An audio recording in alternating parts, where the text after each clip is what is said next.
เรื่องเล่าเสียงดังจากชั้นสองหลังจากเสียงดังกล่าวได้ดังขึ้นเป็นครั้งที่สามเฮาสองคนได้แนมเบื้องหน้ากันด้วยความย้านแต่สถานการณ์ในตอนนั้นความย้านบ่แม่นสิ่งสำคัญ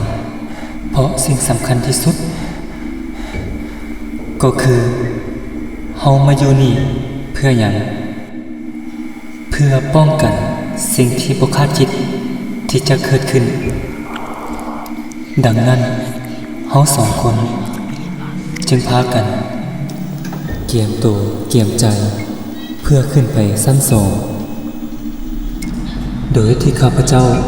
เป็นผู้นำหน้าพาทางก้าวขาขึ้นขั้นใดเพื่อไปหาจุดหมายก็คือห้องที่อยู่ชั้นสองเมื่อไปฮอดหน้าประตูดังกล่าวเฮาสองคนได้ยืนหยุดชั่วขณะหนึ่งข้าพเจ้าได้ตั้งสติแล้วก็หมุนลูกบิดอย่างไวเพื่อที่จะเข้าไปในห้องดังกล่าวการหมุนลูกบิดอย่างไวก็เป็นอีกเรื่องหนึ่งแต่การที่จะยู่ประตูเข้าไปข้างในเพื่อเบิ่งสภาพทางในนั้นก็เป็นอีกเรื่องหนึ่งเช่นกันข้าพเจ้าค่อยๆดันประตูเข้าไปเทื่อละเซน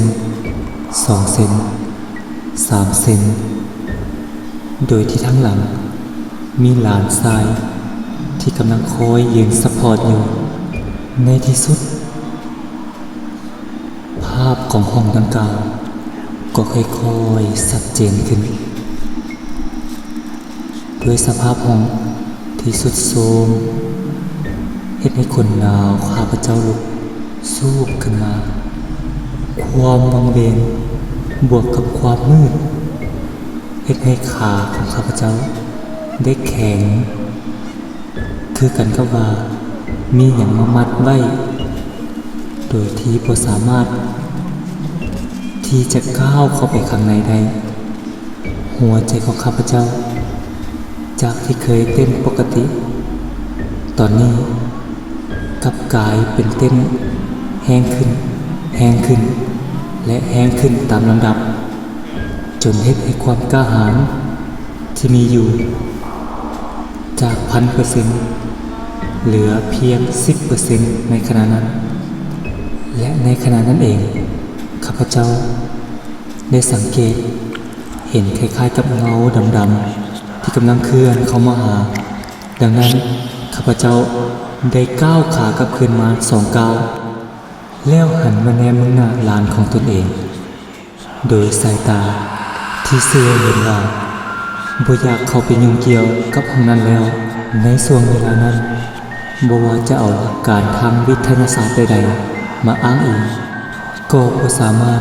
ที่จะอธิบายเหตุการณ์นั้นได้อีกแล้วเมื่อเป็นเช่นนั้นข้าพเจ้าได้ให้สัญญาณหลานเพื่อออกจากสถานที่นั้นให้ไวที่สุดพวกเขาได้พากันค่อยๆเคลื่อนตัวออกไปทีละก้าวแต่พอเท่าไหร่ประตูดังกล่าวก็ได้ไหลอัดเองอย่างแรงพวกเขาก็ได้ยืนหยุดสะเง้ออีกเทื่อหนึ่งด้วยความตกใจแต่ก็ได้ค่อยๆดึงสติกลับคืนมาเพื่อออกจากสถานที่นั้นอย่างไววาหลังจากที่พวกเขาได้ลงมาแล้วก็พากันอัดประตูอย่างไววาและก็ประจำตำแหน่งบนนอนของไผ่ลาวและต่อมาก็บ่มีเสียงหยังรบกวนพวกเขาอีกเลยแต่ถึงจะเป็นเช่นนั้นก็ตามเหตุการณ์ดังกล่าวที่เกิดขึ้นก็ยังตามมาหลอกหลอนพวกเขาหมดคืนและยังเป็นคำถามคาใจของพวกเขา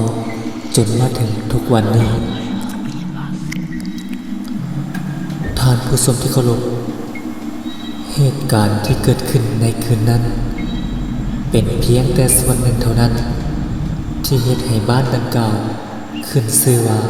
บ้านแห่งความจิบหาย มันยังมีเหตุการณ์ที่หนักกว่านั้น ส่วนเหตุการณ์นั้น จะเป็นแนวใดขอเชิญทานติดตามตอนต่อไป